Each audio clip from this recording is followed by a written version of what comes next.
6 de junho de 1944. 5 Hill. Bateria de Crisbeck, costa da Normandia. Os binóculos tremiam levemente enquanto o tenente Zuri Walter Olmsen os movia pelo horizonte, registrando em sua mente uma imagem que o assombraria pelo resto da vida. Através da penumbra do pré-amanhecer, ele testemunhou algo que contradizia todas as garantias do alto comando. O Canal da Mancha, aquele fosso protetor que havia blindado o flanco ocidental do Terceiro Reich, havia se transformado em uma rodovia de aço, uma armada interminável de embarcações que se estendia de horizonte a horizonte, com suas silhuetas escuras fundindo-se em uma massa contínua de destruição iminente. A força de invasão compreendia 6.939 embarcações, 1.213 navios de guerra, 4.126 embarcações de desembarque, 736 embarcações auxiliares e 864 navios mercantes tripulados por mais de 195 mil marinheiros de 8 países aliados. Às 5h52, a bateria de Olmsen recebeu a ordem de abrir fogo. 3 minutos depois, às 5h55, os primeiros projéteis de seus canhões Skoda, de fabricação tcheca, arquearam em direção à frota de invasão. Gotas de água contra um tsunami que se aproximava. Sua bateria enfrentou os cruzadores americanos USS Tuscaloosa e USS Quincy e o encouraçado USS Nevada. Às 6h30, seus canhões abateriam o contratorpedeiro USS Corey, o único contratorpedeiro perdido no dia D. De seu posto de observação de concreto armado, no topo da bateria de Crisbeck, o oficial naval de 32 anos acabara de se tornar o primeiro defensor alemão a avistar e enfrentar a invasão aliada da Fortaleza Europa. O que Olmsen viu através de seu telêmetro Zeiss naquela manhã não era apenas uma frota de invasão. Era a manifestação física de uma capacidade industrial que a propaganda nazista lhe garantira que não poderia existir. A matemática da derrota navegava em sua direção a 8 nós. A transformação havia começado. Em poucas horas, oficiais alemães em toda a Normandia testemunhariam uma demonstração do poderio industrial aliado que destruiria todas as suposições sobre as capacidades de seu inimigo e marcaria o início do fim para o Reich de 1000 anos de Hitler. A escuridão de 5 de junho trouxera sinais sinistros.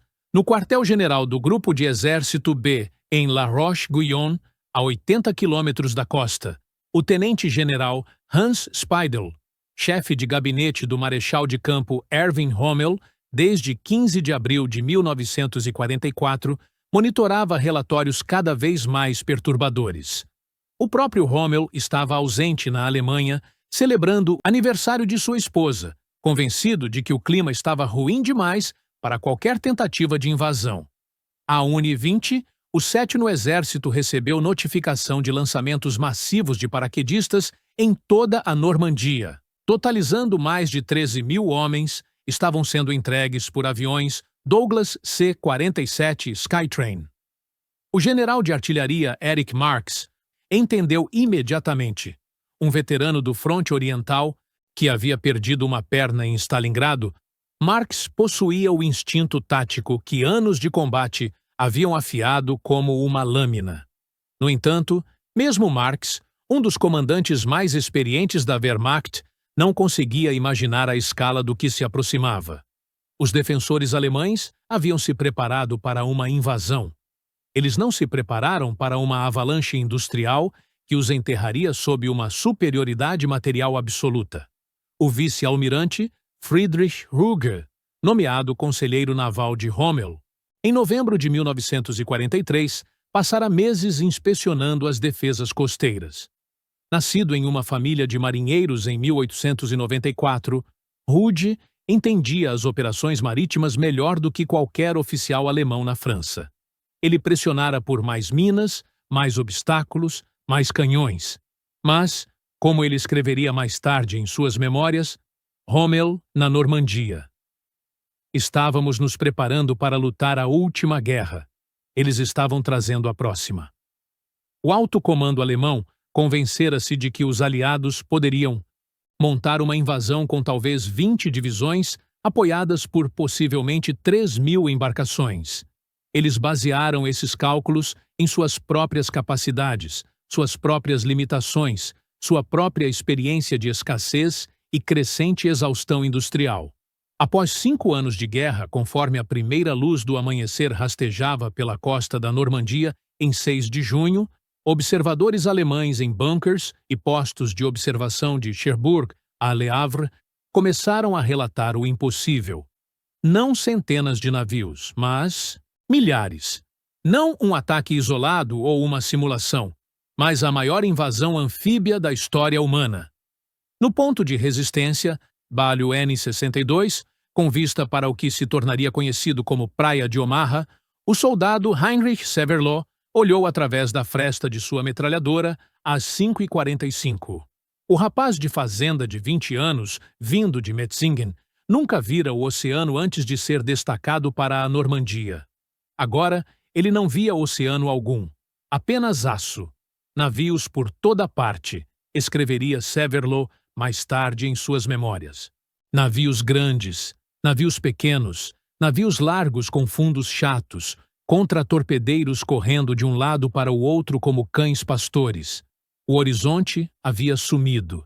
Tentei contar, mas desisti no 100º. Havia milhares. Ao longo dos 80 quilômetros da frente de invasão, oficiais e soldados alemães experimentaram a mesma percepção estarrecedora. Eles estavam enfrentando não apenas números superiores, mas uma ordem de magnitude inteiramente diferente. Às 5h30, o bombardeio naval começou.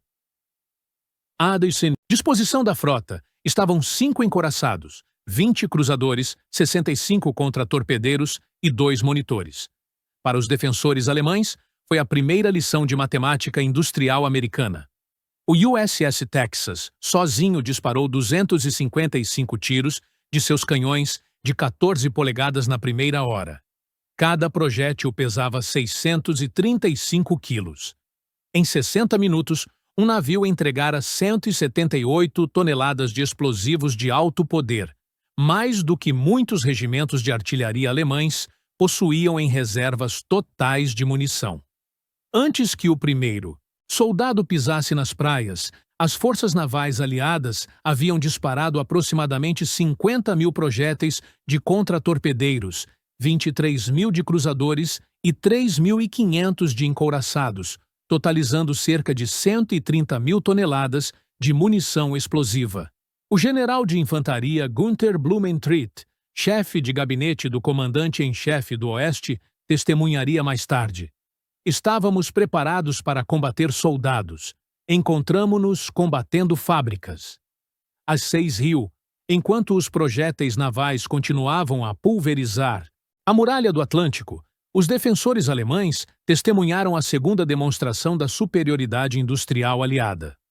O céu encheu-se de aeronaves, não dezenas ou centenas, mas milhares.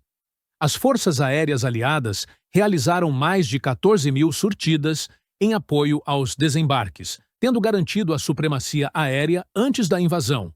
A Luftwaffe tinha aproximadamente 300 aeronaves operacionais em toda a França. No dia D, conseguiram 319 sortidas. Os aliados realizaram 14.674. A matemática não era apenas desfavorável, era absurda. O major Josef Priller, comandando a Jagdgeschwader 26, realizou o único ataque da Luftwaffe nas praias de invasão naquela manhã. Apenas com seu ala, Heinz Wodarczyk, ele metralhou a praia Sword uma vez antes de fugir de dezenas de caças aliados. Este incidente famoso, documentado em múltiplos relatos históricos, demonstrou a completa impotência do poder aéreo alemão. Apesar do poder de fogo esmagador mobilizado contra eles, os defensores alemães, em certas posições, inicialmente acreditaram que poderiam resistir. Na praia de Omaha, a 2ª Divisão de Infantaria ocupava excelentes posições defensivas em penhascos, com vista para a praia. Metralhadoras em bunkers de concreto criavam campos de tiro interconectados. As primeiras ondas da infantaria americana caminharam para um massacre.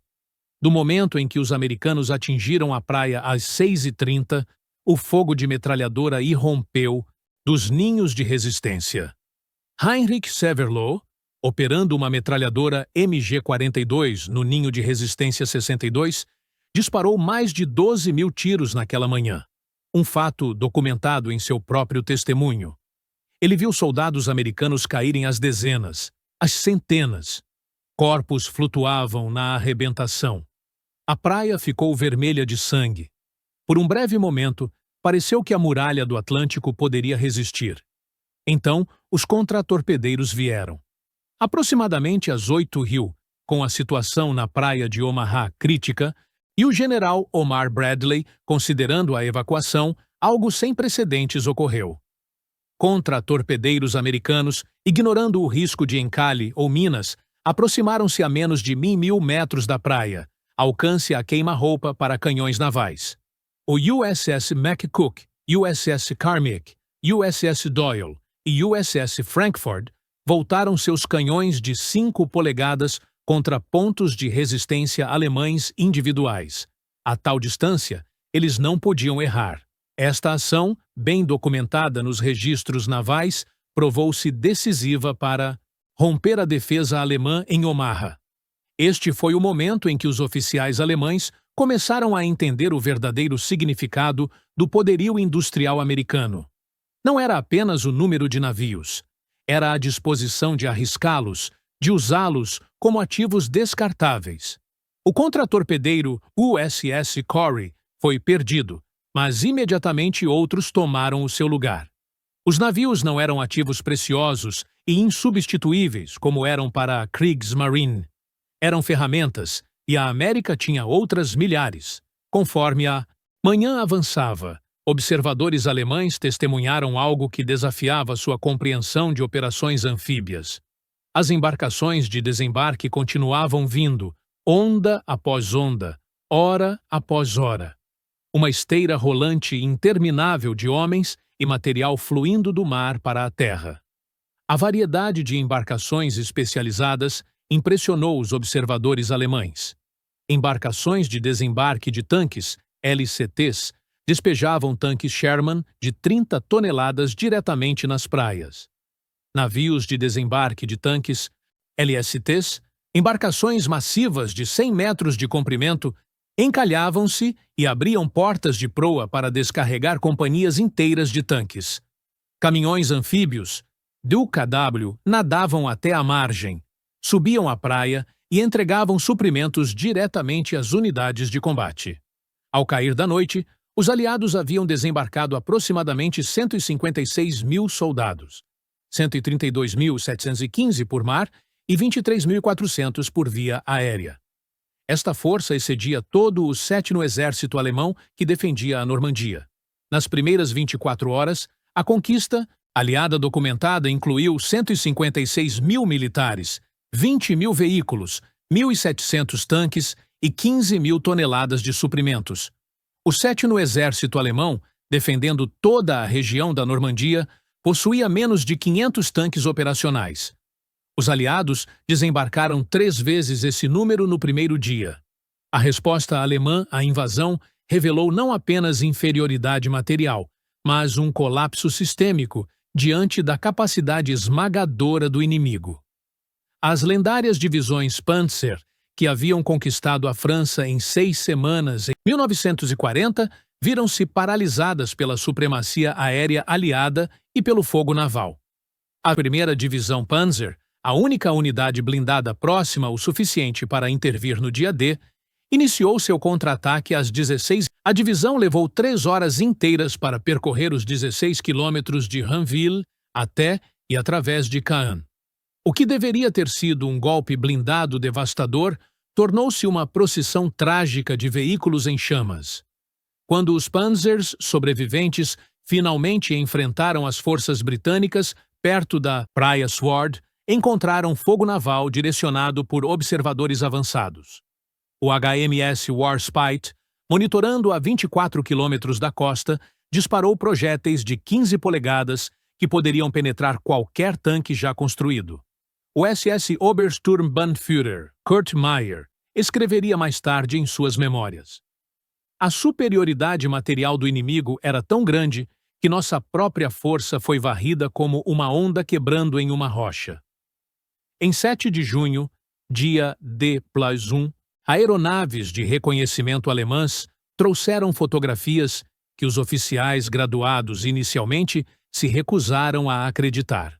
Os aliados estavam construindo portos, não capturando portos, construindo-os do nada em mar aberto. Os portos Mulberry representavam uma capacidade industrial em uma escala que desafiava a compreensão. Pré-fabricados na Grã-Bretanha, esses portos artificiais consistiam em 600 mil toneladas de concreto, 33 píeres, 16 quilômetros de estradas flutuantes e 93 navios deliberadamente afundados como quebra-mares. Em 2 semanas, os portos Mulberry estavam movimentando 9 mil toneladas de suprimentos diariamente, mais do que muitos portos franceses. Os alemães haviam passado 4 anos construindo a muralha do Atlântico para proteger os portos. Os aliados haviam simplesmente eliminado a necessidade de portos. Ao longo de junho de 1944, os comandantes alemães gradualmente perceberam a totalidade de sua falha de inteligência. A elaborada decepção da operação Fortitude convencera a inteligência alemã de que os desembarques na Normandia eram uma simulação. A verdadeira invasão viria em Pas de Calais, liderada pelo fictício primeiro grupo de exército dos Estados Unidos de Patton. Por semanas cruciais, as reservas alemãs permaneceram congeladas, esperando por uma invasão que nunca veio. O general de tropas Panzer Leo Geir von Schweppenburg, comandando o grupo Panzer Oeste, descobriu a decepção quando documentos capturados revelaram a localização real de Patton na Normandia, comandando o bem real Terceiro Exército. À medida que junho avançava para julho, os relatórios dos oficiais alemães para os quartéis generais superiores tornaram-se cada vez mais desesperados. O marechal de campo Gerd von Rundstedt, comandante em chefe do Oeste, recebeu uma ligação do marechal de campo Wilhelm Keitel, no Ocáblio, exigindo saber por que a invasão não havia sido lançada de volta ao mar. Quando Keitel perguntou o que deveria ser feito, Rundstedt respondeu, famosamente, façam a paz, seus idiotas. O que mais vocês podem fazer? Por essa honestidade, Rundstedt foi imediatamente destituído do comando. O marechal de campo Erwin Rommel encontrou-se com Hitler em 17 de junho em Margival, França. De acordo com relatos documentados, Rommel apresentou estatísticas mostrando a desesperança da posição alemã, a completa supremacia aérea aliada, as divisões alemãs com 30% de sua força e a impossibilidade de movimentação durante o dia devido ao fogo naval. A resposta de Hitler foi proibir qualquer retirada, exigindo resistência fanática. Rommel deixou a reunião sabendo que a Alemanha estava condenada. Dentro de um mês, ele estaria implicado na trama de assassinato de 20 de julho contra Hitler e seria forçado a cometer suicídio. Hans Speidel, chefe de gabinete de Rommel, que sobreviveu à guerra, escreveria mais tarde em Invasão 1944, Rommel e a Campanha da Normandia. Não fomos derrotados por soldados melhores ou estratégia superior. Fomos enterrados sob uma avalanche de material. A batalha por Caen demonstrou a futilidade da resistência alemã contra a superioridade material aliada. Em 7 de julho, 467 bombardeiros pesados da RAF lançaram 2.500 toneladas de bombas sobre Caen em 40 minutos, mais poder explosivo do que toda a Luftwaffe possuía na França. A 12ª Divisão Panzer SS Hitlerjugend, uma das melhores unidades da Alemanha, entrou na Batalha da Normandia com 20.540 homens e 150 tanques. Após 6 semanas, restavam 300 homens e nenhum tanque, perdendo 8.000 soldados apenas no cerco de Falaise. A Operação Cobra, o avanço americano para fora da Normandia, começando em 25 de julho, forneceu a demonstração final da supremacia aliada.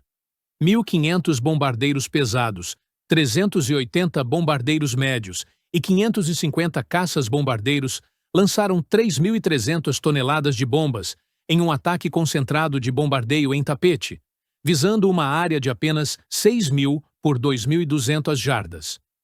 O tenente-general Fritz Bayerlein, comandando a divisão Panzer Lehr, posicionada diretamente sob o bombardeio, relatou: "Minha divisão foi aniquilada. Não estamos lutando contra um exército. Estamos lutando contra um complexo industrial." A Panzer Lehr, que havia entrado na Normandia com 190 tanques e 16.000 homens, simplesmente desapareceu. De 3.000 homens na área visada, 1.000 morreram instantaneamente. 1.000 foram feridos. 1.000 estavam psicologicamente abalados demais para lutar. Os trágicos incidentes de fogo amigo da operação mataram 111 americanos e feriram 490, incluindo o tenente-general Leslie J. McNair, o oficial de mais alta patente morto em combate no teatro europeu. No entanto, até mesmo essas baixas foram absorvidas sem afetar o sucesso da operação. O cerco de Falaise, de 12 a 21 de agosto de 1944, tornou-se o cemitério das forças alemãs na Normandia. As estatísticas documentadas foram apocalípticas: 10.000 a 15.000 alemães mortos, 40.000 a 50.000 capturados, 344 tanques e canhões autopropulsados destruídos apenas no setor norte, 2.447 veículos de transporte abandonados e 252 peças de artilharia perdidas. Entre 20.000 e 50.000 alemães conseguiram escapar do cerco, mas como remanescentes desorganizados em vez de unidades de combate. O Estado-Maior alemão lutava para compreender que não estava travando uma campanha militar, mas uma equação industrial. A comparação da produção de 1944 ilustrou vividamente a dominância industrial aliada. Produção alemã em 1944, aeronaves, 39.807 pico de produção de tanques, 1.854 mensais. Dezembro. Caminhões militares, 68.000 produção americana em 1944, aeronaves, 96.000 tanques, 29.000 caminhões militares, 650.000. Essas estatísticas não incluíam a produção britânica, canadense ou soviética. A Alemanha estava lutando contra a produção industrial de todo o mundo com a capacidade de produção de uma nação de médio porte, cada vez mais reduzida por bombardeios. A produção total americana durante a guerra incluiu 297.000 aeronaves, 193.000 peças de artilharia, 86.000 tanques, 2 milhões de caminhões do exército e 41 bilhões de cartuchos de munição. O general Franz Halder, ex-chefe do Estado-Maior, calculou após a guerra: em 1944, a vantagem aliada na produção de guerra era de aproximadamente 5-1. Em certas categorias, como caminhões, era de 10-1. Não fomos derrotados, fomos eliminados matematicamente. Os oficiais alemães que sobreviveram à Normandia foram transformados psicologicamente. Eles testemunharam não apenas uma derrota militar, mas a completa invalidação da ideologia nazista sobre a superioridade alemã e a fraqueza americana. Jovens oficiais que cresceram sob o nazismo foram particularmente afetados. Disseram a eles que os americanos eram moles, mimados pelo luxo, incapazes de lutar. Em vez disso, descobriram que os americanos tinham máquinas para fazer o trabalho duro, rádios para coordenar, munição abundante para praticar e a confiança vinda de um apoio ilimitado. A taxa de suicídio entre os oficiais alemães disparou drasticamente. A derrota era uma coisa. A invalidação completa de sua visão de mundo era outra. Além da mera quantidade, os oficiais alemães enfrentaram uma lacuna tecnológica que revelava o quanto a Alemanha havia ficado para trás. Espoletas de proximidade transformaram o fogo antiaéreo em matança de precisão. O fogo naval dirigido por radar podia atingir alvos a quilômetros de distância com precisão no primeiro disparo. Caminhões anfíbios, DUKW, resolveram problemas de logística que a Alemanha nem sequer conseguia conceituar. O uso aliado de veículos especializados impressionou particularmente os oficiais alemães. Os Roberts-Funnies, tanques modificados que podiam limpar minas, lançar pontes e destruir bunkers, resolveram problemas táticos através da engenharia em vez do sangue. Ao longo da campanha da Normandia, os oficiais alemães desenvolveram um pavor particular do fogo naval. Os canhões de 16 polegadas do encouraçado HMS Rodney podiam disparar projéteis de 2.448 libras a 23 milhas de distância. O USS Nevada, o USS Texas e o HMS Warspite transformaram suas baterias principais em artilharia superpesada, que poderia obliterar qualquer alvo. A artilharia alemã, que tentava fogo de contrabateria contra embarcações navais, aprendeu a futilidade de sua tarefa. Os navios se moviam e também revidavam. Em julho de 1944, a movimentação alemã durante o dia tornara-se virtualmente impossível.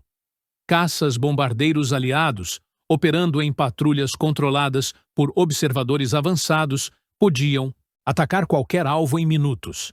As estatísticas eram esmagadoras. Aeronaves aliadas no teatro, mais de 12.000. Aeronaves alemãs, 300 a 500. Surtidas aliadas por dia, 5.000 a 8.000. Surtidas alemãs, 50 a 100, quando possível. Em 1954, 10 anos após o dia D, oficiais alemães sobreviventes reuniram-se em Bonn para um simpósio privado sobre a campanha da Normandia.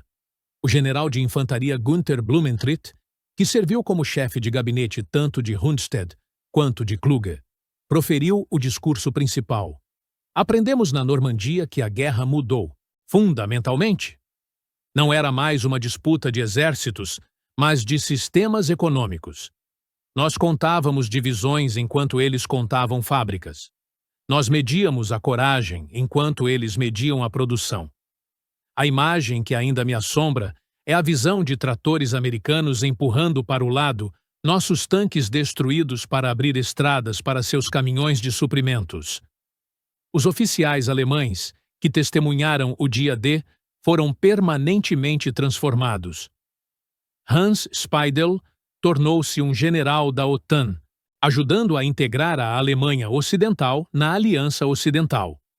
Muitos veteranos da Normandia tornaram-se defensores da integração econômica europeia, entendendo que apenas unindo recursos, as nações europeias poderiam esperar igualar a capacidade industrial americana. O marechal de campo Albert Kesselring, que comandou as forças alemãs na Itália, comparou sua experiência com aqueles que lutaram na Normandia.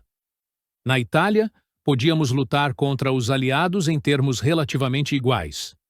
Na Normandia, em terreno aberto onde eles podiam implantar todo o seu poderio industrial, nossas forças foram simplesmente apagadas. Em 6 de junho de 1984, no aniversário do dia D, Walter Olmsen retornou à bateria de Crisbeck como convidado de honra.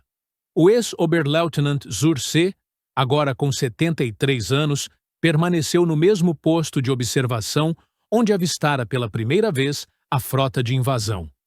Falando aos veteranos reunidos, tanto aliados quanto alemães, ele refletiu.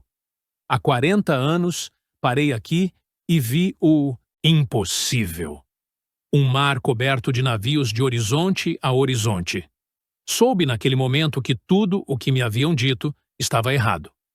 Nações fracas não constroem 7.000 navios. Nações divididas não coordenam tal invasão. Disparei meus canhões contra aquela armada, e eu poderia muito bem estar jogando pedras contra a maré. Afundamos um contratorpedeiro, danificamos alguns outros. Para cada navio que atingíamos, 100 passavam ilesos. Jovens oficiais hoje estudam táticas da Normandia, mas a lição real é mais simples. Na guerra moderna, o lado que pode produzir mais, vence. Aprendemos que capacidade industrial é capacidade militar. O mar de navios que vi naquela manhã não era apenas uma frota de invasão. Era o poder industrial americano tornado visível. Os oficiais alemães que assistiram a quase 7.000 navios aliados se aproximarem no dia D testemunharam mais do que uma invasão. Eles testemunharam o futuro da guerra, onde a capacidade industrial superaria qualquer outra consideração. A imagem que os assombrava, aquela armada impossível estendendo-se de horizonte a horizonte, era a manifestação física do poder latente da democracia desencadeado, do poderio industrial aplicado ao propósito militar em uma escala que tornava irrelevantes as virtudes militares tradicionais. Eles haviam se preparado para a guerra. Em vez disso, encontraram a plena capacidade industrial dos Estados Unidos. Os oficiais alemães que observaram aqueles navios souberam, naquele momento de terrível clareza, que estavam testemunhando o fim da guerra como a entendiam e o nascimento de algo novo. Guerra industrial em uma escala que tornava obsoleta sua perícia profissional. Sua derrota não foi militar, mas matemática. Não tática, mas industrial. Não foi uma falha de coragem, mas uma escassez de caminhões. Foi uma lição escrita em aço pelas águas do Canal da Mancha em 6 de junho de 1944, quando quase 7.000 navios anunciaram que o poder industrial americano havia chegado à Europa e nada jamais seria o mesmo